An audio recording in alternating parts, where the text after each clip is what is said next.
जब हम तैयारी करने गए पटना कोचिंग करने, उस वक्त लगा कि अगर हम मेडिकल में नहीं जाएंगे तो फिर उसी दुकान में आना होगा। बिल्कुल।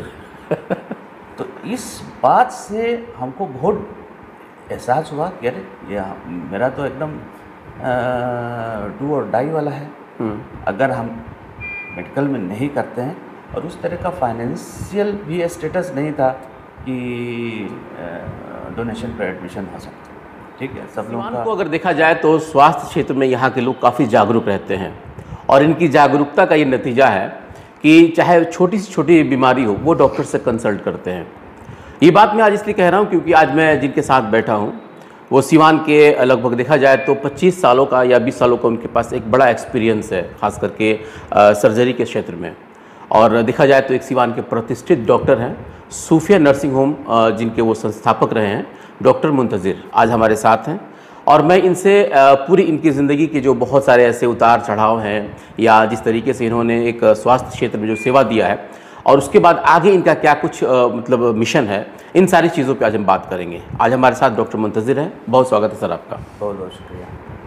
सबसे पहले तो सर मैं ये जानना चाहूँगा आपसे कि जिस तरीके से आपका एक लंबा सफ़र रहा, लगभग 20 सालों का सफ़र रहा, शायद कि मेरे ख्याल से 20 साल का शायद, ये सफ़र कितना उतार चढ़ाव रहा, और ख़ास करके सिवान जैसे जगह के लिए, इसको हम समझना चाहेंगे। तो इस फील्ड में जैसे जब से मैं प्रैक्टिस पे आया, बहुत स्ट्रगल नहीं करना पड़ा। 2005 में, 2004 के लास्ट में हम आए सिवान में। 2004 में हम पास आउट किए MS, उसके बाद 2004 के लास्ट में हम आ गए, और 2005 से हम अपने पुराने एक सूफिया नर्सिंग होम जो स्टेशन के पास था, तौनिया रोड, वहाँ भैया का था वो जगह मार्केट, तो वहाँ हम शुरू किए। तो बहुत दिन तक तो स्ट्रगल नहीं करना पड़ा। उस वक्त सर्जन भी कम थे, और चूँकि हम नए टेक्नोलॉजी लेकर के आए थे, लेप्रोस्कोपिक सर्जरी, बहुत सारा नया कुछ लेकर के आए थे, इसलिए प्रैक्टिस में मुझे बहुत ज़्यादा परेशानी नहीं हुई। 1-2 महीना के बाद सब कुछ स्मूथ हो गया और अच्छे से प्रैक्टिस चलने लगा। हाँ, चलने लगा। तो बहुत स्ट्रगल मुझे नहीं करना पड़ा। आपने ये जो है कि पुराने जगह को आपने छेड़ दिया, तो पुराने जगह से मेरे जहन में एक बात आ गई। हालांकि बहुत कम है, हमने देखा है कि जब मतलब अपने बच्चों को लोग पढ़ा लिखा करके बड़ा कर देते हैं, तो बड़े जब बनने के बाद बच्चे भूल जाते हैं अपने गार्जियन को। मैंने एक चीज़ देखा था आपके पुराने वाले नर्सिंग होम में, वहाँ पे कि आप जहाँ अपने चेम्बर में बैठ करके प्रैक्टिस करते थे, आपके बगल में आपके वालिद साहब का एक ये जो है कि चारपाई या खाट लगा करके आप प्रैक्टिस करते थे। इसको जरा हम समझना चाहते हैं, क्योंकि मेरे दिल को आपने छू लिया इस चीज़ को, मैंने देखा था वहाँ पे। अब्बा हमारे अक्सर आते थे, अक्सर क्या डेली आते थे हमारे पास, ठीक है। और मैं भी रोज़ाना जाता था अपने घर। उस वक्त हम जिस घर में रहते थे, ठीक है, अब्बा वहाँ नहीं रहते, कभी रहते थे। एक्चुअल अब्बा और अम्मी नया किला मकान में रहते थे, और चूँकि भैया का मकान था बगल में चमड़ा मंडी में, तो हम प्रैक्टिस के बाद हम वहाँ चले जाते थे, ठीक है। तो लेकिन मेरा रोज़ाना का ये रूटीन था, रोज़ जाते थे अब्बा और अम्मी से मिलने। और अब्बा भी बिना नागा का रोज़ आते थे हमारे पास, रोज़ आते थे। जिसका ऑपरेशन हुआ रहता था पेशेंट के पास जाते थे, उसको कुछ मतलब ऐसे दिन जो ही कुछ बात करते थे, तो पेशेंट का भी बहुत अच्छा रिस्पॉन्स था ना। वो लोग भी इंतज़ार करते रहता था चाचा। और वो बीच में वो हमको बहुत शुरुआत में 1-2 महीना जब कुछ नहीं था, अब्बा बहुत दुआ देते थे और समझाते थे कि कुछ घबराने की बात नहीं है, सब कुछ ठीक हो जाएगा। तो उनका बहुत दुआ है मेरे पेरेंट्स का, और उसका नतीजा है हम यहाँ हैं। आपने कहा कि मैं स्ट्रगल नहीं किया हूँ, लेकिन आम तौर पे देखा जाए तो सिवान, चूँकि आपका जो दुकान है किराने का दुकान है शायद कि तिलहट्टा में, अगर मैं गलत नहीं होता, तिलहट्टा में, तो एक छोटी सी दुकान से निकल करके और इतने बड़े अगर साम्राज्य को खड़ा किए हैं, तो जाहिर है कितना आसानी से तो किए नहीं होंगे। इसको ज़रा आप समझना चाहेंगे। तो दुकान में तो जैसे सारे भाइयों का था कंट्रीब्यूशन, उसी तरह था। अब्बा का दुकान था तो सारे लोग जाते थे, और वहाँ से सब लोग पढ़ पढ़ के वो अपने, जैसे सबसे बड़े भैया है तो वो डॉक्टर हो गया। फिर जो सेकंड वाले भैया थे मकसद भैया, तो उन्होंने ही जैसे एक जो बेसिक पढ़ाई होती है, ठीक है ना, वो करने के बाद उनका रुझान बिजनेस की तरफ था, तो बिजनेस में अब्बा के साथ हो लिए। थर्ड भाई जो है वो इंजीनियरिंग कर रहे थे उस वक्त, आर्किटेक्ट इंजीनियर हैं जुबैर भैया। उसके बाद जब हम तैयारी करने गए पटना कोचिंग करने, तो उस वक्त लगा कि अगर हम मेडिकल में नहीं जाएंगे तो फिर उसी दुकान में आना होगा। बिल्कुल। तो इस बात से हमको बहुत एहसास हुआ कि अरे ये मेरा तो एकदम डू और डाई वाला है। अगर हम मेडिकल में नहीं करते हैं, और उस तरह का फाइनेंशियल भी स्टेटस नहीं था कि डोनेशन पर एडमिशन हो सकता, ठीक है। सब लोगों का कभी नहीं थी, पढ़ाई में भी कभी कभी नहीं हुई। सब भाइयों का बहुत अच्छा कंट्रीब्यूशन था, कहीं किसी चीज़ की एहसास नहीं हुआ, किसी चीज़ की कमी। लेकिन वैसा भी नहीं था कि डोनेशन का जहाँ हो वो इजी वे में दे दिया जाए। हाँ, दे दिया जाए। तो ये सब बात थी। तो मुझे वहाँ जाने के बाद एहसास हुआ पटना, यार अगर हम मेडिकल नहीं करते हैं तो फिर हमको उसी दुकान में जाना होगा जो हम नहीं चाहते हैं। क्योंकि मेरा रुझान तो वहाँ था नहीं, है ना। जाते थे दुकान में बैठते थे, टाइम पास, ठीक है। तो लेकिन मेरा कभी भी बिजनेस में मेरा रुझान नहीं था। और मुझे भी लगा कि एक दुकान में भैया जो संभाले हुए हैं उसमें फिर जाकर प्रॉब्लम हो जाएगा, कैसे कर पाएंगे, छोटा दुकान है। हाँ, तो इसलिए मेरी मजबूरी थी पढ़ाई, और ये सोच करके हमने बहुत मेहनत किया। अच्छा डॉक्टर साहब, चलिए ये चीज़ तो हम लोग समझ गए कि आपको लगा कि नहीं हमको दुकान में नहीं बैठना है, क्योंकि आपने एक विज़न लेके चला था अपना। अभी चूँकि देखा जाए तो लगभग इतने लंबे अरसे के बाद अब आप बहुत ज़्यादा एक्टिव नज़र आ रहे हैं।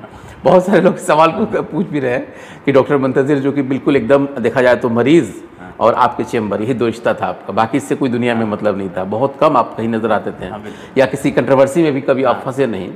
तो एक बाइक इतना ज़्यादा एक्टिव होने का क्या कुछ रीज़न हो सकता है? ऐसा है कि उसके पहले कुछ हम अपने कुछ गोल में लगे थे, कुछ काम ऐसा था जो मेरा शेड्यूल बहुत बिजी था। यहाँ जो हॉस्पिटल बना रहे हैं उसमें लगे थे, फिर पटना में कुछ प्रोजेक्ट था, वो मुझे संडे को जाना ही जाना था, ठीक है, वो छोड़ नहीं सकते थे। तो इस बिजी शेड्यूल के वजह से हम दूसरे किसी भी इनविटेशन में या दूसरे किसी सोशल वर्क में हम नहीं जाते थे। कहीं भी IMA का भी मीटिंग अक्सर होता ही है, उसमें भी हमने, चूँकि अक्सर वो संडे को होता है, हम संडे को दूसरे काम में रहते हैं। तो अब वो सब जो भी मेरा प्रोजेक्ट चल रहा था मेरा ऑलमोस्ट कंप्लीट हो गया। ये हॉस्पिटल जो बन रहा है वो भी ऑलमोस्ट कंप्लीट है, इंटीरियर काम हो रहा है। और मुझे लगा कि थोड़ा सा हम फ्री हो गए हैं, तो अब थोड़ा सा जो चीज़ की कमी है, हम पहले सोशली एक्टिव नहीं थे, थोड़ा सा, और थोड़ा सा एक्टिव हुआ जाए, लोगों से मिला जाए। कमी किस चीज़ की लगी आपको सिवान में? सिवान में कमी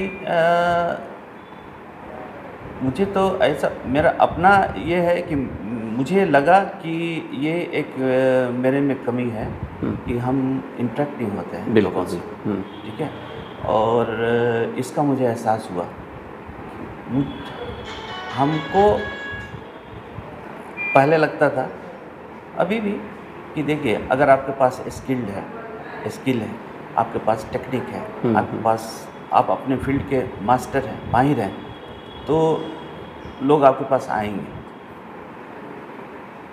बिल्कुल बिल्कुल। मेरा ये कंसेप्ट था कि लोगों से अपना काम लॉस करके मिलने की ज़रूरत नहीं है। पहले मैं ये सोचता ये था।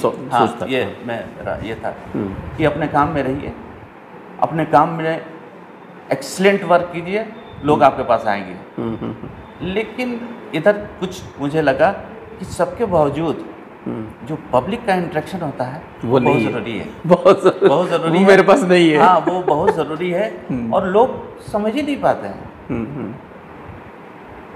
लोग समझ नहीं पाते हैं, इसलिए मुझे एक्टिव होना पड़ा। अच्छा डॉक्टर साहब, एक मतलब पॉलिटिकली सवाल होगा, चूँकि बहुत सारे ऐसे डॉक्टर्स हैं जो कि चाहते हैं कि हम अपना प्रोफेशन में तो हैं ही, लेकिन साथ ही साथ सामाजिक क्षेत्र में भी, चूँकि समाज क्षेत्र में काम करने का एक पॉलिटिक्स भी ज़रिया होता है। क्या लग रहा है कि डॉक्टर मुंतज़िर आने वाले वक्त में कुछ पॉलिटिक्स में भी जा सकते हैं? नहीं, मेरा पॉलिटिक्स में कोई रुझान नहीं है और हम पॉलिटिक्स से बहुत दूर रहते हैं। हम इसमें मेरा कोई मतलब नहीं, जिस तरीके से समाज क्षेत्र में अब जा रहे हैं। नहीं, दूर तक अभी ऐसा कोई नहीं। मैं हेल्थ सेक्टर में ही ऐसा मेरा आगे का भी प्लान है। ऐसा बहुत सारा प्लान है मेरा पेंडिंग है, वो मुझे करना है। हेल्थ सेक्टर को ही हम आगे बढ़ाएंगे। ऐसा क्या कुछ बताएंगे जिससे हमारे दर्शक या फिर जो लोग भी जिम्मेवार लोग सीवान के हेल्थ सेक्टर में जो लोग हैं, जिससे सपोज कीजिए कि जो भी सीवान में सीवान ही के हैं मंत्री, जो स्वास्थ्य विभाग के मंत्री हैं मंगल पांडे, वो भी हमारे इस चैनल्स को देखते हैं, तो ऐसा क्या कुछ आप चाहेंगे जिससे सरकार यहाँ पे कुछ इम्प्लीमेंट करे, जिससे आम जनता को फ़ायदा मिल सके, या आप अपने स्तर से क्या कुछ करना चाहते हैं जिससे आपको विज़न बना के चल रहे हैं? गवर्नमेंट को पेपर वर्क इजी करना चाहिए। बहुत सारा इतना हॉस्पिटल में लीगल प्रोसेस है ना, और जो भी ये सब लीगल प्रोसेस है, मतलब काम कम है उसका, लेकिन पेपर वर्क इतना ज़्यादा हो गया है, तो ये सब थोड़ा सा इजी होना चाहिए। इजी होना चाहिए। अच्छा, अभी तक आपने क्या महसूस किया कि सीवान के लोगों में मतलब जो कंसंट्रेट करते हैं अपने हेल्थ के प्रति, वो कमी है, या कुछ लोग ज़्यादा ही इससे ज़्यादा मतलब एक्साइटेड रहते हैं कि नहीं हमारे यहाँ थोड़ी सी कमी है, हम उसको डायरेक्ट डॉक्टर के पास चले जाएँ? क्या अपने हेल्थ सेक्टर में आम लोगों के अंदर क्या कुछ कमी देखा है आपने? नहीं, सीवान के लोग तो जागरूक हैं। हेल्थ से रिलेटेड कुछ भी ये होता है तो मुझे लगता है कि सीवान के लोग जागरूक हैं। हाँ, जागरूक हैं, और वो चाहते हैं जो बेस्ट हो सकता है उससे कंसल्ट किया जाए। और इधर कुछ ट्रेंड चेंज कर रहा है। अब बहुत सारा गलत ढंग से भी अनएथिकल भी हो गया है। ठीक है, तो ये सब कुछ प्रॉब्लम है। एक आखिरी सवाल मेरा रहेगा कि जिस तरीके से आप लोगों का प्रोफेशन, मतलब डॉक्टर कहा जाता है कि दूसरा भगवान कहा जाता है डॉक्टर्स को, लेकिन अभी बहुत सारे ऐसे डॉक्टर्स हैं जो अपने मतलब प्रोफेशन का गलत इस्तेमाल कर रहे हैं। बहुत सारे ऐसे अननेसेसरी दवा हैं जिसको प्रिस्क्राइब किया जा रहा है, बहुत सारे ऐसे टेस्ट हैं जिनको किया जा रहा है, जैसे कि एक आम लोग इस बात को कहते हैं। क्या ये सारी चीज़ें आपकी मजबूरी हो जाती हैं या ज़रूरी है एक हेल्थ को लेकर के, या ऐसे कुछ इसमें कटौती किया जा सकता है? ज़रा इसके बारे में समझेंगे। वैसे डॉक्टर बहुत कम होंगे कि अननेसेसरी दवा लिखते होंगे। मुझे नहीं लगता है। हाँ, प्रैक्टिस का स्टाइल अलग अलग हो सकता है, लेकिन ये सोच करके कि हम दवा ज़्यादा लिखेंगे तो ज़्यादा पैसा आएगा, मुझे नहीं लगता है। हो सकता है कुछ डॉक्टर हों, अगर कोई दवा ज़्यादा लिखता है तो वो उसका स्टाइल है,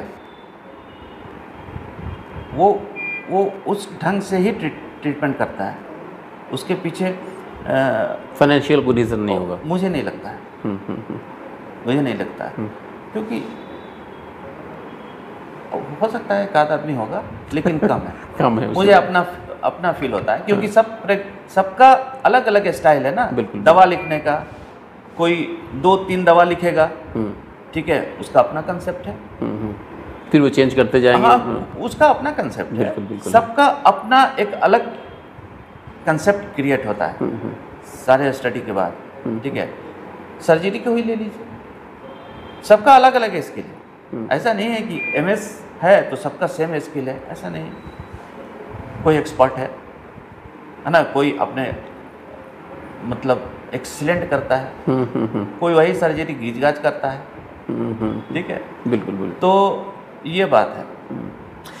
दर्शकों को क्या कहेंगे, चूँकि कल ईद भी है और रामनवमी का भी मौका चल रहा है? मेरे तरफ से सारे दर्शकों को रामनवमी और ईद का बहुत बहुत शुभकामनाएं और मुबारकबाद। बिल्कुल, जिस तरीके से और जिस बेबाकी के साथ डॉक्टर मुंतज़िर ने इस बात को कहा, हालांकि जिस तरीके से इन्होंने कहा कि मेरी ज़िंदगी में बहुत सारी चीज़ें थी जिसको मैं हासिल करना चाहता था, हालांकि इस इंटरव्यू से बहुत सारे लोग जो है कि बहुत सबक भी ले सकते हैं। फ़िलहाल ये मेरा पहला एडिशन से, पहला मुलाकात इनसे रहा एज एक जर्नलिस्ट, और आगे भी हम चाहेंगे कि इनसे कुछ हेल्थ सेक्टर में इनसे बात करते रहें। फ़िलहाल आपको ये इंटरव्यू कैसा लगा, और अपना कमेंट बॉक्स में ज़रूर बताएंगे कि आपको इंटरव्यू में क्या कुछ लगा और आगे हम लोग क्या कुछ कर सकते हैं। फ़िलहाल आप हमें दीजिए इजाज़त। आप सबको बहुत बहुत शुक्रिया।